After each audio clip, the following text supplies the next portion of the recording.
Así dice el Señor. Después que cesó el alboroto, llamó Pablo.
Bueno, damos gracias a Dios, ahora que nos permite este tiempo de escuchar la palabra, así que vamos a orar. Oremos para que podamos contar con la gracia del Señor, suplicando de que Él nos ayude al entendimiento de este pasaje de las Escrituras. Amado Dios, Padre eterno, estamos aquí, Señor, reunidos como iglesia para pedirte en este tiempo que puedas extender tu bondad sobre cada uno de nosotros, escuchando y exponiendo la palabra. Señor, sabemos que si no pedimos, entenderíamos bajo nuestro propio entendimiento, y eso es algo contrario a las Escrituras. Por ello, Señor, en humildad, con un corazón contrito, te pedimos, Señor, que nos ayudes a cada uno de nosotros, escuchando con diligencia, anhelando la aplicación práctica, y también, Señor, que me permitas compartir este texto conforme a lo que está escrito, conforme a tu voluntad.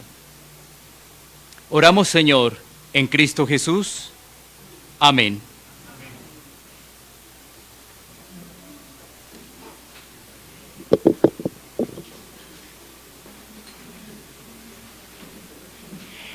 Iniciamos ahora el capítulo 20 de este libro de Hechos. Como todo lo de las Escrituras, tiene gran riqueza y gran contenido. Así que debemos deleitarnos en esta porción de las Escrituras como en todas. Hagamos una breve introducción para desarrollar este tema que le he puesto como título, Amando a la Iglesia de Cristo. Ese es el título del mensaje, Amando a la Iglesia de Cristo. Esta breve introducción. La novia de Cristo, la novia del Cordero, términos especiales para designar en la Biblia a la iglesia. Con estos términos, la novia de Cristo, la novia del Cordero, estamos observando la importancia que tiene la iglesia en el plan redentivo. Sin embargo, hoy en día, en estos últimos tiempos, muchos no disfrutan realmente de la iglesia. La tienen en poca cosa y se dicen llamar cristianos. Muchos viven anclados en el egoísmo, sin deseo de tener comunión con sus hermanos. Otros, en el momento que reciben exhortación, pues ¿qué hacen? Buscan otra iglesia. Una iglesia más bien que les cubra su pecado y su enfoque solamente esté en el amor o también en la satisfacción de los deseos temporales. Otros no son advertidos de las pruebas que tiene el cristiano y cuando llegan esas pruebas, ¿qué ocurre con esas personas cuando vienen las pruebas? Se desilusionan y entonces se están desilusionando de Cristo y de su novia. Pero muchas de esas personas nunca realmente han amado a Cristo y por supuesto nunca han amado a la novia de Cristo. Sin duda, este pasaje nos recordará cómo el apóstol Pablo, que antes perseguía a la novia de Cristo, ahora se entrega a ella sin reservas, amándola y viviendo cada momento para la gloria de Dios. Este pasaje nos entrega información de cómo debemos amar a la iglesia y cómo podemos vivir en armonía con la palabra. Debemos despojarnos de tantos prejuicios que tenemos para así poder amar a la iglesia y tener presente el ejemplo de Cristo, que Cristo se entregó a ella. Antes de avanzar, permíteme hacerte una pregunta, y es la siguiente: ¿amas a la iglesia de Cristo o la desprecias? Esta pregunta puede ser resuelta en la medida que avancemos en este sermón. La pregunta es: ¿amas a la iglesia de Cristo o la desprecias? Bueno, miremos entonces nuestro pasaje, que tendrá 4 puntos para desarrollar. El primero es: la iglesia es amada cuando se le exhorta. La iglesia es amada cuando se le exhorta. Miremos otra vez el versículo 1 del capítulo 20 de Hechos. Una vez más, dice la Escritura: después que cesó el alboroto, llamó Pablo a los discípulos y habiéndolos exhortado y abrazado, se despidió y salió para ir a Macedonia. Debemos tener presente que este pasaje nos está entregando entonces una conexión con el capítulo 19, donde en Éfeso se había presentado el alboroto, que fue lo que desarrollamos el domingo pasado con el pastor Alex. Este alboroto, debemos recordar, fue por causa de la iglesia, por causa de ese mensaje que estaba predicando el apóstol Pablo. El texto nos dice que las cosas, después de tener un tiempo de marea alta, es decir, por el alboroto, llegó el tiempo de la calma. Y es importante recordar algunas cosas del capítulo 19 para poder entender lo que vamos a desarrollar. Esos momentos que ha vivido Pablo en esa región, destaqué 5 en particular para poder generar ese contexto. El primero: Pablo habló por cerca de 3 meses en la sinagoga del reino de Dios. Hechos 19:8. Segundo, por 2 años Pablo enseñó en la escuela de Tirano, de manera que los que habitaban en la región oyeron acerca de Jesús. Hechos 19:10. 3.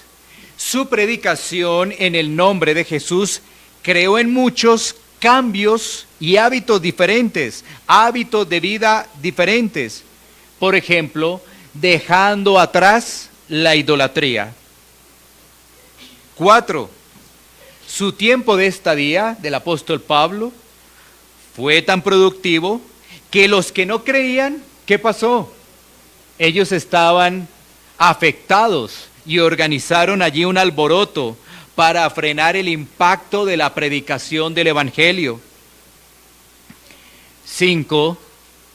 Pablo tenía la intención de ir a Jerusalén después de su travesía por esta región, pasando por Macedonia y Acaya. Así que vemos que fue un tiempo muy productivo del apóstol Pablo. En Hechos capítulo 19 estuvo pasando en la enseñanza, compartiendo con muchas personas. No fue un tiempo ligero, sino que más bien el Señor le permitió una estadía larga en esa región. Esto es muy importante entenderlo. Precisamente, como lo decíamos anteriormente, el apóstol Pablo ahora tiene la intención de ir a Jerusalén, y esto también lo podemos traer en conexión con lo que nos dice 1 Corintios 16, 5, 8, ¿no? Que él, antes de ir por esa región, va a pasar por Macedonia y Acaya. Miremos un momentico 1 Corintios 16, 5, 8, donde Pablo describe el objetivo de pasar por esas regiones, ¿no? Dice la Escritura: iré a vosotros cuando haya pasado por Macedonia, pues por Macedonia tengo que pasar. Y podrá ser que me quede con vosotros, o aún pase el invierno, para que vosotros me encaminéis a donde haya de ir. Porque no quiero veros ahora de paso, pues espero estar con vosotros algún tiempo, si el Señor lo permite, pero estaré en Éfeso hasta Pentecostés. Pablo pues tenía el objetivo de ir a Jerusalén, pasar por estas regiones de Macedonia. ¿Cuál era el objetivo de ir a Jerusalén? Básicamente tenía dos propósitos: ayudar a las personas que estaban padeciendo por la persecución en esa región, y también el tema de la hambruna que había pasado esa región. Todo esto nos sirve para generar un contexto del capítulo 20 y de su travesía que ahora emprende el apóstol Pablo. Pablo, entonces, antes de dirigirse a Macedonia, toma un tiempo adicional, con el objetivo una vez más de exhortar a los creyentes y de manifestar su cariño y hermandad. Eso lo podemos ver allí en el versículo 1, ¿no? Por eso, nuestro enunciado hace referencia que la iglesia es amada cuando se le exhorta. La iglesia es amada cuando se le exhorta. Miremos el tema de la exhortación. 1, ¿por qué se debe exhortar? Y 2, ¿qué contiene la exhortación? ¿Por qué se debe exhortar y qué contiene la exhortación? Recordemos que ese ha sido el parámetro del apóstol Pablo en sus visitas en cada una de las regiones donde ha compartido y ha tenido el privilegio de anunciar el Evangelio. Siempre tiene el mismo parámetro, ¿no? Exhortar allí a los residentes de cada región. Bueno, ¿por qué se debe exhortar? Decimos lo siguiente: porque recibir las verdades del Evangelio va a traer enemistad con el mundo. Recibir las verdades del Evangelio va a traer enemistad con el mundo. Va a traer persecución, divisiones, evidencia de falsos maestros. Pero también escuchar el Evangelio nos recuerda que nos trae hermandad. Eso se traduce en unidad, consuelo y esperanza. Todo el consejo de Dios nos permite recordar entonces que vamos a tener enemistad con el mundo, y eso produce persecución, divisiones, y ahí están los falsos maestros. Pero también tenemos que mirar que escuchar el Evangelio nos trae hermandad. Eso lo que nos permite decir es que llega la unidad, el consuelo y la esperanza. Fácilmente las personas de la región que habían recibido el Evangelio podrían sentir desmayo por los hechos de alteración del orden público que se presentaban, por las divisiones de los falsos maestros y la persecución de los judíos a Pablo y obviamente a aquellos que se identificaban con los del camino o la iglesia de nuestro Señor Jesucristo. Así que eso fácilmente podría traer ¿qué? Un desánimo dentro de las personas. Por eso allí está el panorama de la hermandad, algo que solo puede traer el Evangelio. Solamente el Evangelio puede traer esa hermandad. Frente a la prueba está también el aliento que los hermanos pueden llevar a las personas afectadas y el consuelo traer ese ánimo para la persona siga confiando en Cristo. Así que es muy importante la exhortación, pero tenemos que mirar ¿qué contiene la exhortación? Ya hemos visto por qué se debe exhortar y debemos exhortar por lo que hay en el impacto del Evangelio. Sí, enemistad con el mundo, pero ahora hay una nueva familia. Entonces, por eso se debe exhortar. ¿Pero qué contiene la exhortación? Bueno, la exhortación comprende instrucción, afirmación, advertencia y corrección. Una vez más, instrucción, afirmación, advertencia y corrección. ¿De qué estamos hablando entonces? De todo el consejo de las Escrituras, todo el consejo de Dios, porque en el consejo de Dios vamos a encontrar instrucción, afirmación, advertencia y corrección. Así que la exhortación tiene que ver con la proclamación de todo el consejo de las Escrituras. Pablo no solamente trae dulzura y luz, sino que también Pablo trae palabras fuertes a su audiencia que necesitaban escuchar. Entonces, no solamente las palabras suaves, sino también las palabras fuertes. Entonces, una persona desprecia la iglesia, desprecia la exhortación cuando no recibe todo el consejo de Dios, sino que más bien se enfoca en otras cosas que le parecen llamativas. Recordemos que la exhortación también trae amonestación del pecado, pero también si hablamos de amonestación del pecado, debemos hablar de la esperanza que hay para el pecador. Si me hago entender del consejo de Dios, todo el consejo de Dios, vamos a amonestar, por supuesto que lo vamos a hacer, pero ¿vamos a dejar al pecador sin luz, sin esperanza? No, el pecador tiene esperanza. Por eso hay que hablar de todo el consejo de Dios. Y como lo decíamos anteriormente, una persona cuando no tiene presente ello, pues no recibe la exhortación y está despreciando entonces a la iglesia. Y eso pasa con corazones fríos cuando se les amonesta y empiezan a manifestar cosas como las siguientes. Ese pastor predica muy duro, en él no hay amor. Esa iglesia no tiene amor.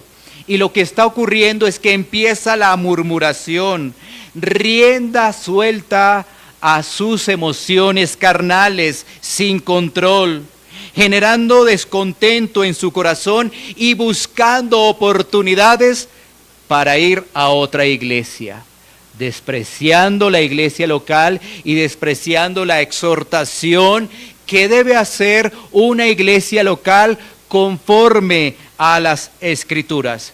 Al final está despreciando también a Cristo, ¿no? Entonces podemos decir, desprecia a su novia y como tal también desprecia a Cristo. Debemos predicar todo lo que dice la palabra en armonía con el Evangelio. Todo lo que dice la palabra debe tener esa armonía con el Evangelio.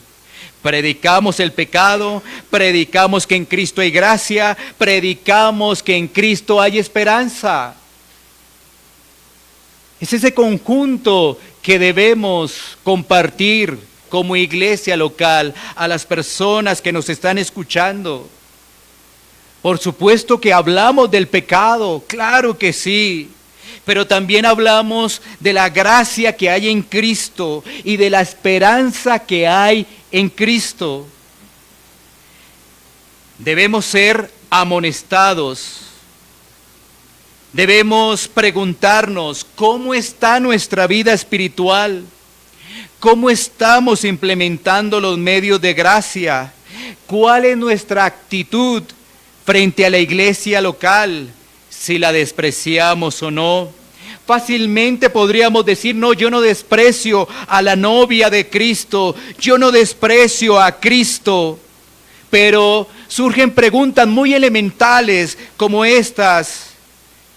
¿Cuál es tu actitud frente a las convocatorias que hace la iglesia local?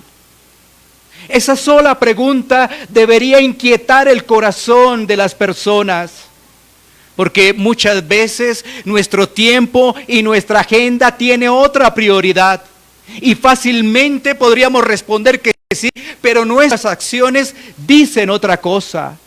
Estamos despreciando a la iglesia de Cristo. Estamos despreciando a la novia del Cordero. Por eso se plantea la pregunta al inicio, para que en la medida que vayamos avanzando, tu corazón sea expuesto a la luz de las Escrituras y puedas tener una respuesta a esa pregunta. Debemos ser exhortados también para responder frente a las tribulaciones de la vida, frente a las divisiones y muchas otras cosas que por implicación trae estar viviendo para Cristo. Todo el consejo de Dios se debe presentar. Recordemos lo que nos dice Juan 16:33. Juan 16:33.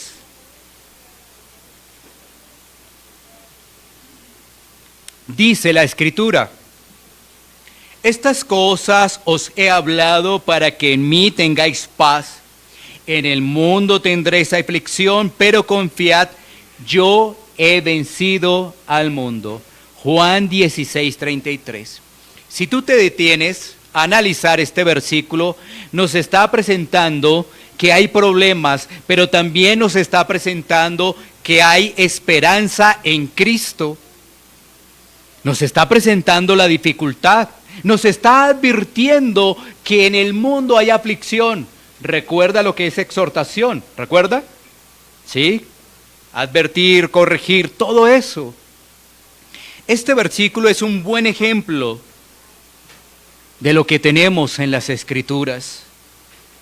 Solamente en Cristo hay paz, pero sabemos que en el mundo hay aflicciones y debemos correr a Cristo para descansar en Él. ¿Y cómo corremos a Él? Confiando en Él, porque Él venció.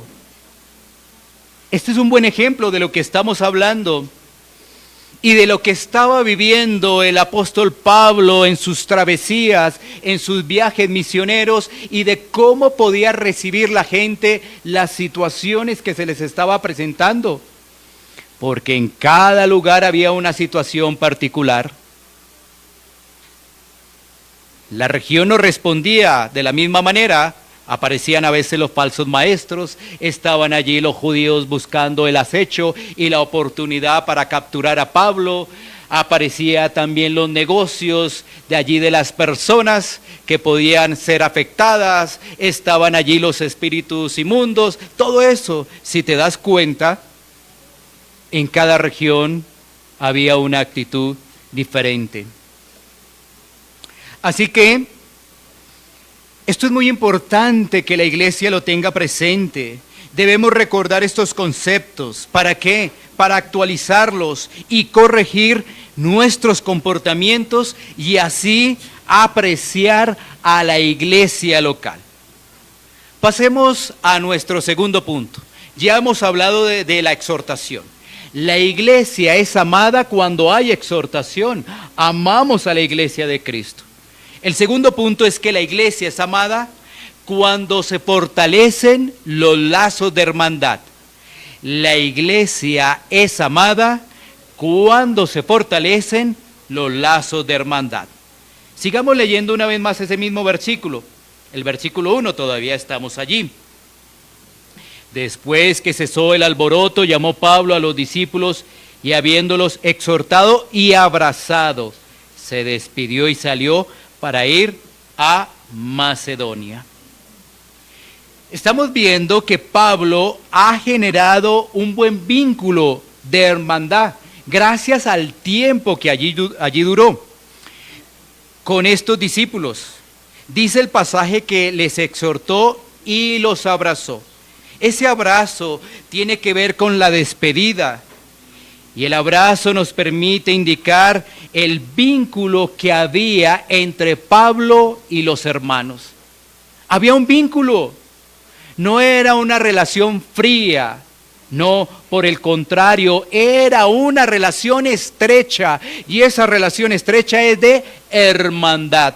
No es un desconocido, no eran desconocidos ellos. Estos discípulos eran personas cercanas con las cuales había compartido y convivido el apóstol Pablo.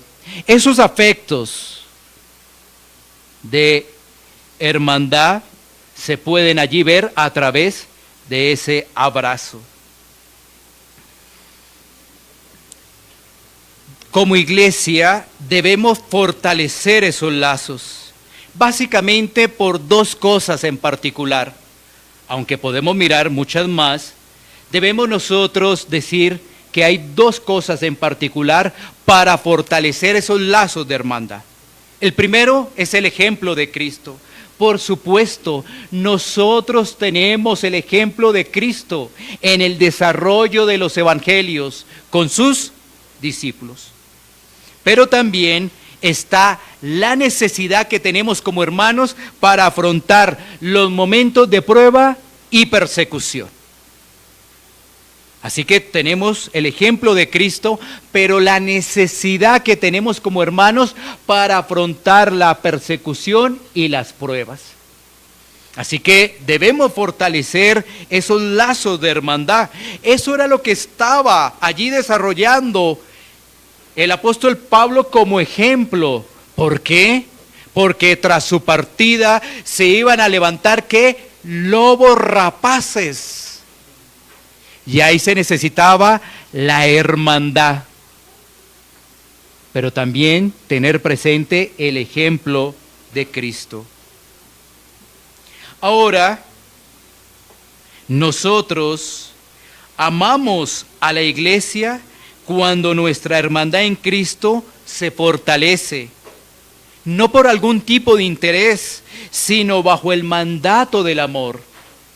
Bajo ese mandato del amor, nuestra relación de hermandad se va a fortalecer y podemos afirmar que estamos amando a la novia de Cristo.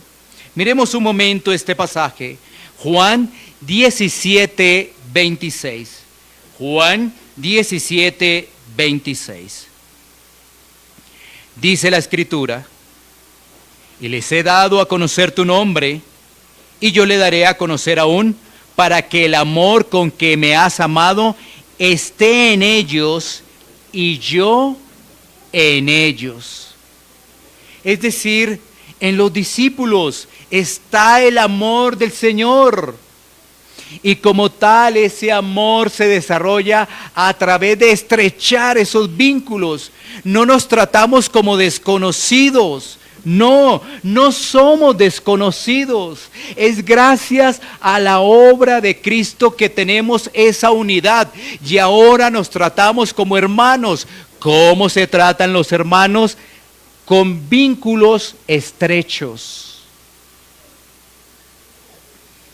Entonces, ese verdadero amor, el amor de Cristo, lo que hace es fortalecer. Al fortalecer, muestra a Cristo. Muestra que nosotros somos de Cristo.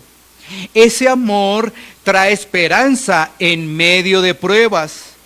Ese amor nos permite mantener una comunión como iglesia. Pero, ¿qué no sería amar a la iglesia bajo esos lazos estrechos? Bueno, sería caminar en el egoísmo, esperando que la iglesia me dé. Y yo no estoy interesado en dar. Ese egoísmo se manifiesta en aquella persona que viene a la iglesia solo pues a recibir la palabra, pero no le interesa venir a adorar a Dios. ¿Sí? Miren cómo lo podríamos ubicar en este ejemplo. En muchas iglesias, a veces las personas llegan solamente al sermón, porque consideran que esa es la parte central. Y se pierden los cantos, donde hay lectura de la palabra, donde la hay, pues se pierden todo eso. Y solamente se enfocan a ver qué Dios tiene para mí hoy, qué Dios me va a enseñar hoy. Y llegan solamente en ese horario. Esas son personas que viven bajo el consumismo, lamentablemente. No han entendido que también a la iglesia venimos a adorar a Dios. Venimos a presentarnos delante de Él, a ofrecer sacrificios espirituales en Cristo. Pero no solamente a ver qué me van a dar, a ver cuál es la palabra de hoy. No, como decía anteriormente, eso es mirar a la iglesia como consumista. Si es algo bueno, voy. Si no, no voy por allá. No me interesa. ¿Cuál es la palabra de hoy? ¿Qué van a explicar hoy? Hechos, tal. No, ese tema no está como muy bueno. Voy a esperar a ver cuál será la predicación dentro de 8 días. Si ese tema me interesa, allá estaré en primera fila. Así nos está amando a la novia de Cristo.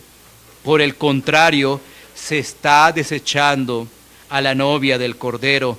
Y eso es egoísmo. Otro ejemplo de ese egoísmo es no involucrarse en las actividades de la iglesia. Cuando no se involucra esa persona, pues no va a poder desarrollar los dones. El Señor a todo hijo ha entregado dones. Pero ¿cuál sería la excusa de esa persona? Es que si me involucro mucho, se generan los conflictos. De pronto hay chismes o algo por el estilo. Pero eso es olvidar todo el consejo de Dios. ¿Sí ves? Porque el consejo de Dios nos trae un panorama más amplio. No quiere decir que en la iglesia no se presenten divisiones o chismes, no. Lo que el consejo amplio de Dios nos está diciendo es que cuando se presenta eso, se debe perdonar. Eso es todo el consejo de Dios. Porque efectivamente se pueden presentar divisiones, aún chismes. Pero ¿qué deberíamos hacer entonces? Perdonar. Y así se quita la excusa de aquellas personas que dicen, no quiero involucrarme tanto porque eso será entonces para chismes. Claro, debemos ser prudentes, por supuesto que sí. Pero si en algún momento se nos fue una palabra indebida, pues la Biblia nos llama a perdonarnos los unos a los otros. Así vamos viendo que el Evangelio trae respuestas para nuestra vida. ¿Estamos amando o estamos rechazando a la iglesia de Cristo? ¿La amamos o la rechazamos? Quizás alguno pueda pensar, estoy en término medio. Pero ¿sabes qué? No vemos eso como en la Biblia, ¿no? Yo estoy en término medio. O la amas o no la amas. Eso es así. No término medio, yo estoy como en la mitad. no sería una respuesta bíblica, sería una respuesta más acomodada al sistema del mundo. Así que, hoy en día, por ese egoísmo, la gente no avanza en su carrera de la fe, más bien parecen personas del mundo que todo lo hacen por interés y no demuestran el amor sacrificial. Pasemos al tercer punto. La iglesia es amada cuando se persevera. La iglesia es amada cuando se persevera. Vamos a ver ahora los versículos 2 y 3 de nuestro pasaje central. Versículos 2 y 3. Dice la Escritura: y después de recorrer aquellas regiones y de exhortarles, con abundancia de palabras llegó a Grecia. Después de haber estado allí 3 meses y siéndole puestas acechanzas por los judíos para cuando se embarcase para Siria, tomó la decisión de volver por Macedonia. Claro, lo que vemos allí del apóstol Pablo, por supuesto, es una persona perseverante que está atento de las necesidades que tiene la novia de Cristo. Perseverar. Pablo persevera en desarrollar su trabajo misionero, en la confirmación de los discípulos, y lo hace llevando con diligencia la palabra de Dios. Ahora, Pablo está perseverando en medio de las acechanzas y persecución de sus enemigos. Pareciera que perseverar cuando todo está bien no tiene ningún inconveniente. Pero aquí estamos viendo que para Pablo su desarrollo de vida cristiana no es color de rosa, pero él sabe en quién ha confiado. Bueno, uno diría para este tiempo, ¿no? En esta región, en este hemisferio, no es esa persecución cruda. Bueno, hay otro tipo de persecuciones, pero quizás nosotros podríamos anhelar y también reflexionar en esto, en perseverar en nuestra organización de tiempo para participar de las actividades de la iglesia. ¿Sí ves? Es tan fácil decir, no, este tiempo de Pablo era diferente, y claro, pero si nosotros no tenemos nada igual de eso, ya no sirve de provecho. Pero hay otras cosas alrededor que molestan, que hacen ver que nosotros no perseveramos en ello, sino damos rienda suelta a nuestras excusas y a nuestras propias necesidades, que pudieran ser lícitas, pero eso no indica que estemos haciendo lo que debemos hacer en Dios. Vale la pena reflexionar en ello, porque Pablo estaba perseverando en medio de las dificultades. Pablo entendía que aún la persecución no podía detener el avance del evangelio. Muchos de estos judíos estaban realmente obsesionados con Pablo. Por ejemplo, en Hechos 18:8 se habla de la conversión de Crispo, y Sóstenes en Hechos 18:17. Esto no dejó en paz a los judíos, ni la humillante derrota que recibieron cuando sufrieron ante el procónsul Galión en Hechos 18:12-17. ¿Qué quiere decir esto? Que ellos tenían esa espinita de venganza, estos judíos. ¿Contra quién? Contra Pablo, porque de alguna forma el Señor le había permitido vivir eso, pero salir adelante, perseverar. Así que estos judíos estaban realmente molestos y le seguían las huellas a Pablo. ¿Para qué? Para buscar el momento, apresarlo o matarlo. Porque esa era la intención de estos judíos, ese era el complot. ¿Esto qué hizo? Este complot retrasó a Pablo, privándolo de la ruta marítima directa a Siria. Por tanto, toma la decisión de volver a Palestina por Macedonia, como nos lo dice el texto. Entonces, la perseverancia nos muestra que en medio de las luchas, Cristo va con nosotros y nos está guiando. Hermanos y amigos, deberíamos anhelar entender este tema de la perseverancia. Es que si perseveramos, es que Cristo está con nosotros y Él nos está guiando. No quisiéramos perseverar, no lo hacemos, pues Cristo entonces, ¿dónde está?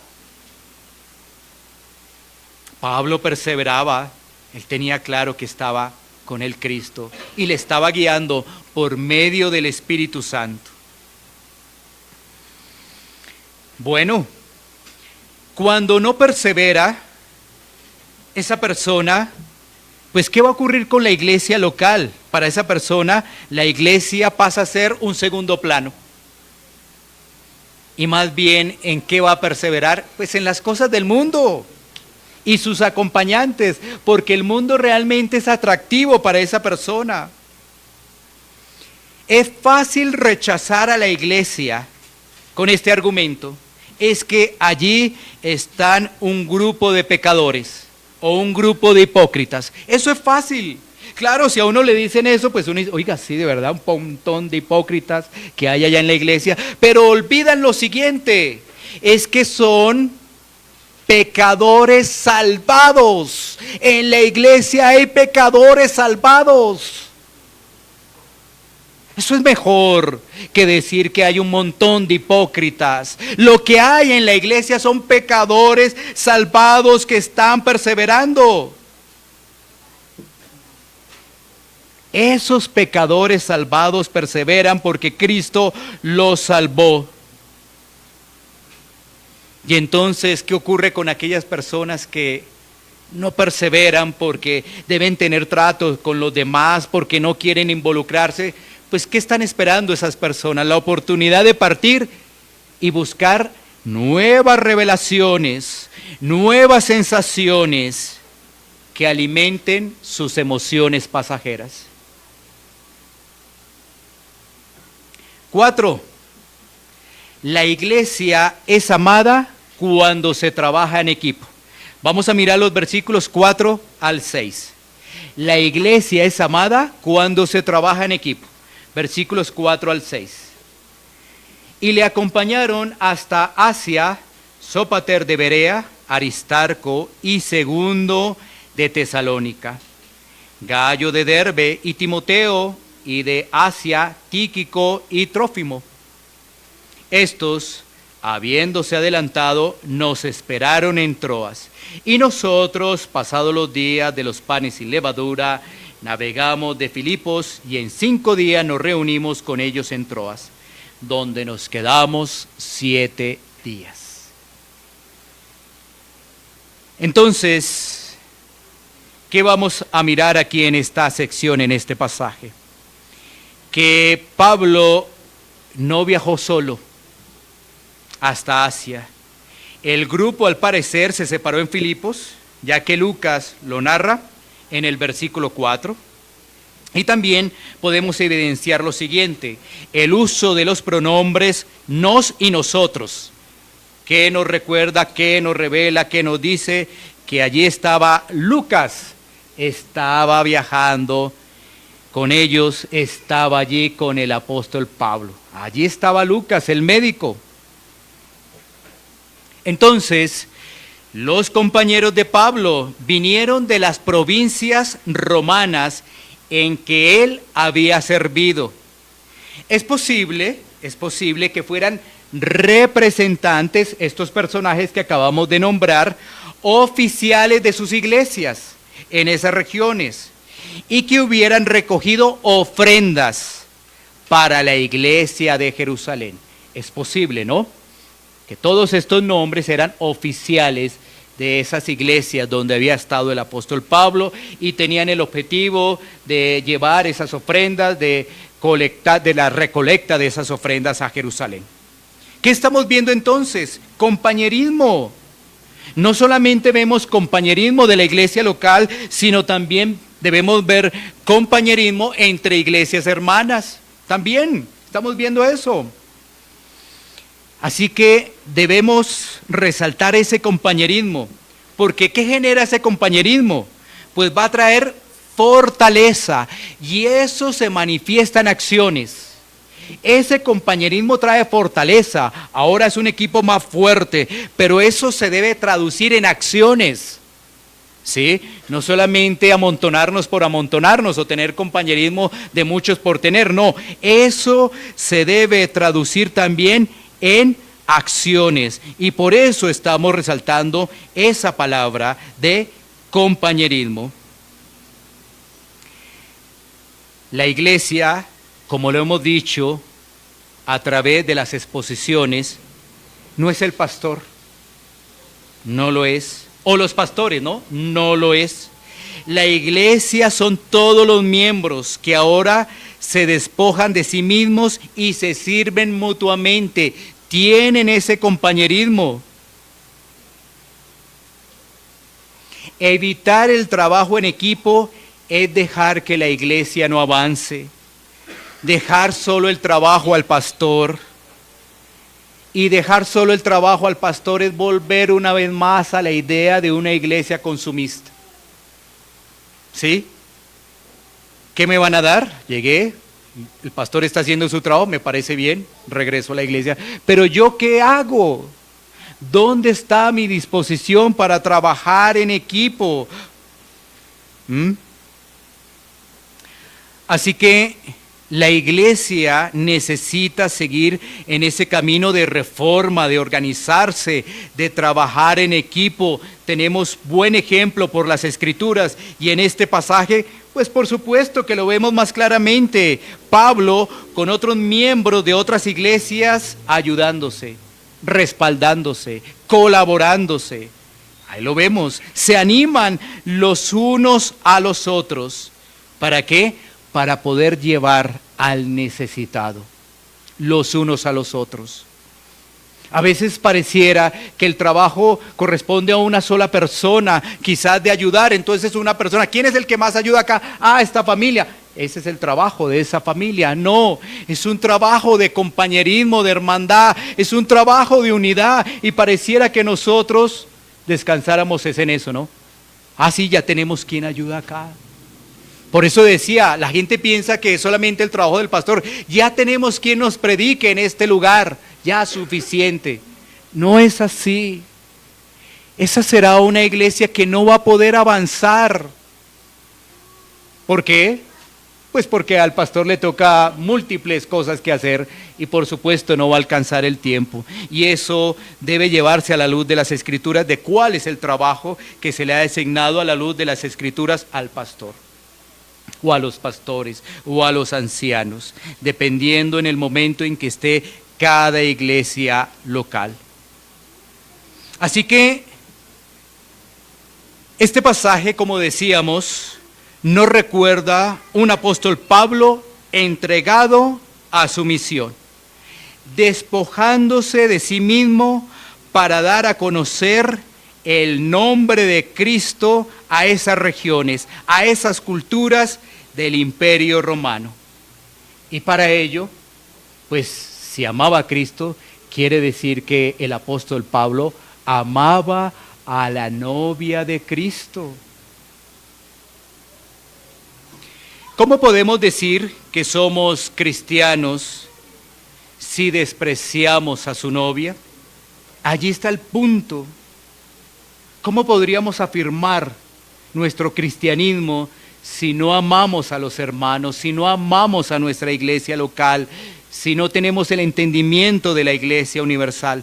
Por eso, la pregunta que se planteó al inicio, ¿amas a la iglesia de Cristo o la desprecias? Es muy fácil decir que la amamos, solo de palabra, pero ¿realmente actuamos? En ese actuar que está el desarrollo del Evangelio. ¿Sabes? Si quizás el Señor por medio de la palabra te ha mostrado de que tu amor a la iglesia, no tienes realmente esa intención, que no estás amando como debe ser a la novia de Cristo, pues aquí hay una reflexión para que puedas clamar al Señor y te dé entendimiento y puedas obrar. Si te das cuenta, aquí está la esperanza de ver de que muchas veces no hemos hecho las cosas como debiéramos hacerlas. Que si nos dice que estamos realmente en ese compañerismo, en esa unidad, atendiendo las convocatorias de la iglesia, porque si hacemos esas convocatorias, no es para que perdamos acá tiempo, aún entre semana, no, es para que seamos edificados y podamos crecer en el Señor.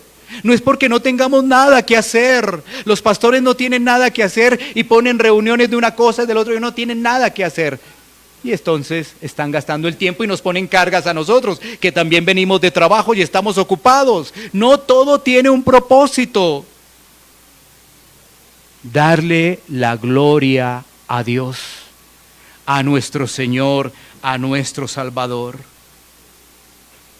Así que hay una invitación. ¿Cuál es la invitación? Que clames por el entendimiento de tu participación en la iglesia local, por supuesto, a través de Cristo.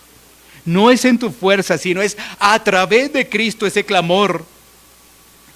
Clamar por entender cómo Cristo fue a la cruz por su novia.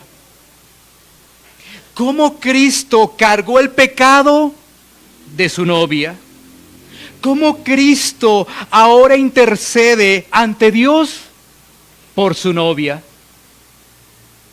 Sin Cristo no puedes amar a su novia, que es la iglesia. Si amas a Cristo, amas a la iglesia, disfrutas ser parte de ella. Dices gracias, Señor, por la iglesia universal, gracias por la iglesia local, donde tú me permites ahora estar. Das gracias a Dios porque te ubicó en una iglesia local.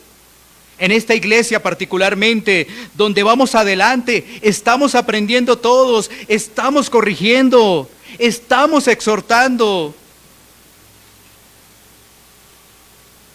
Porque sabemos que muchos de los que hemos llegado acá por la soberanía de Dios, en otros lados no vivíamos esto. No teníamos la identidad de iglesia o pensábamos de la iglesia otras cosas diferentes a las de las Escrituras. Así que más bien debería haber en el cristiano el gozo de pertenecer a una iglesia local, el gozo de participar de sus convocatorias, el gozo de trabajar en equipo, el gozo de animarnos unos a los otros. Debería haber esa actitud.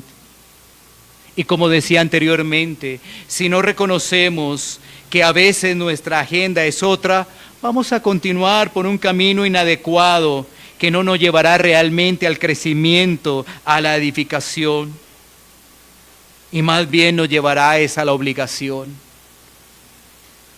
Me toca ir a la iglesia ahora, me toca ir a la iglesia con una carga pesada y no disfrutar de estos tiempos tan maravillosos que nos concede el Señor, de las invitaciones que nos hace el Señor a través de su palabra, dejando atrás la obligación. No es obligación, no estamos aquí porque nos sentimos obligados, no, estamos acá por Cristo. Y si estamos acá por Cristo, estamos con hermanos, estamos con personas en las cuales debemos manifestarle ese amor, ese compañerismo.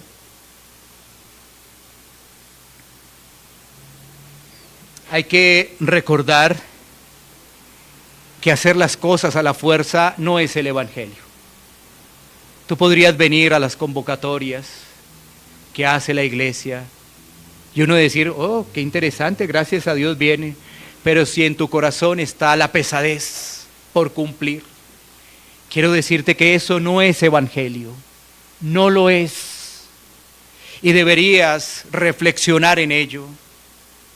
tus motivaciones para asistir al día del Señor, tus motivaciones para asistir a las convocatorias de oración y las diferentes reuniones que convoca la iglesia. ¿Cuál es la intención que hay en tu corazón? ¿Quedarle bien a quién? ¿A un hombre igual que tú, a un pecador igual que tú? Es decir, ¿quedarle bien al pastor? Es que tú estás delante de Dios cuando dices, no, es que estoy muy ocupado, no puedo ir. Estás delante de Dios diciendo eso. Y lo que debe haber dentro de nosotros es esa reflexión de convicciones. Sí, todos tenemos dificultades en tiempo, pero hemos puesto eso en manos de Dios para que Él sea lo primero y para que no diga, no puedo ir porque no tengo tiempo. Díselo al Señor, díselo a Él díselo. Pero una vez más, para finalizar, tenemos el Evangelio. Todos los que estamos acá tenemos el Evangelio a disposición. Unos para decir, no he hecho lo que debo hacer porque no he entendido el verdadero amor. Señor, perdóname, reconozco mi pecado y necesito de tu gracia para poder perseverar. Pero quizás otros que necesitan aún ajustar cosas para perseverar. Pero eso es el Evangelio. El Evangelio no es quedarnos con la puntilla en el corazón que nos está generando esa gran incomodidad. No es quitarnos ello porque Cristo nos da la valentía, porque Cristo nos da la fuerza para quitarnos ellos y decir, descanso en el Señor, descanso en su gracia. Y en mis luchas, en mis debilidades, en mi agenda de tiempo, descanso en Él porque sé que Él me va a permitir mantener compañerismo, seguir adelante, perseverar en la fe, animarnos unos a otros.